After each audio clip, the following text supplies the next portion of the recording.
Welcome back to the deep dive. Today we're looking at the deep infrastructure that runs so much of the modern economy enterprise billing software. Yeah, and our way in is this incredibly critical user review of one of the giants in the space, Zuora. And our mission here is really to use this one platform to understand a bigger trade-off. Exactly. It's about that balance between a system that can handle massive, massive scale and, the hidden costs and headaches that come with it. We're sort of peeling back the marketing layer. Okay, so let's just start with the scale because the numbers in this review are they're pretty staggering. They really are.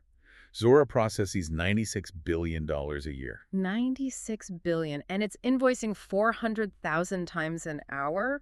I mean, huge companies like Zoom and DocuSign trust this thing. It clearly works at some level. Okay. But the first thing the review brings up is the barrier to entry, the shock, really. You mean the price? Well, yeah, but even before that, it's the fact that they hide the price.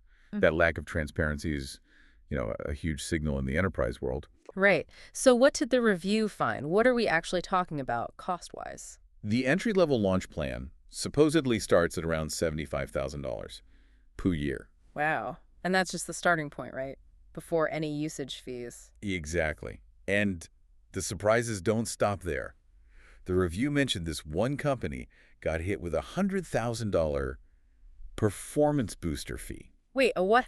A performance booster fee? What is that? It was basically a surprise penalty. Yeah. They were charged for scaling their own service too quickly. So for being successful. Pretty much. Now, they did manage to negotiate it down to zero, but it just shows you the kind of opaque agreements you're getting into. Okay, so the money is one part, but then there's the time commitment. The review claims it takes a minimum of 1 year just to implement. A full year. And that's not unusual for something this complex. You're weaving into every part of your financial systems. It's not just flipping a switch. And that brings up the long-term cost, doesn't it? Right. The maintenance. It does.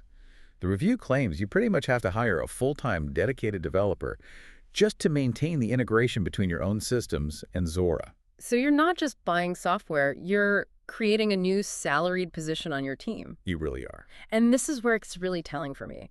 You're paying all this money, you're dedicating all this time, and actual customers were calling the user interface a disaster. A total disaster. Yeah. And that's not just, a cosmetic issue. That frustration bleeds into the core functionality. How so? Well, the biggest flaw they pointed out was the internal reporting.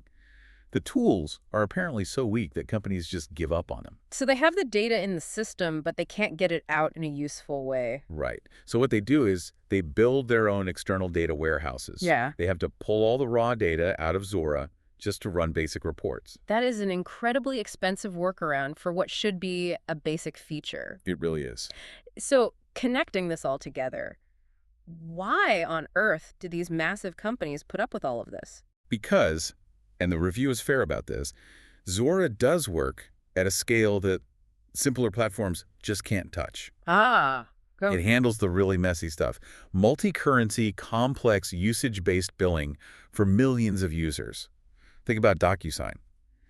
They scaled from 100,000 users to 300 million on this platform. That's the superpower you're paying for. That's it. That's the trade-off. But let's contrast that for a moment with the alternatives. If you're not a Zoom or a DocuSign. Right. You have something like ChargeBee, which is what, $500 or $600 a month? Or Stripe billing, which just charges 0.5% of your volume. And you can get those set up in weeks, right? Not a year. Weeks. It's a completely different world. So the takeaway for you listening is that it's all about matching the tool to the need. Exactly. If you're not at that hyperscale, you're paying enterprise prices and dealing with enterprise complexity for a problem you don't actually have. I think the review framed it perfectly. Yeah. It really did. It said, Zuora can do anything, but you have to decide what it should do. Then pay someone to make that happen. Then pay annually to keep it working. It shows the huge gap between something being capable versus being suitable. Absolutely. Which leaves us with a final thought, doesn't it?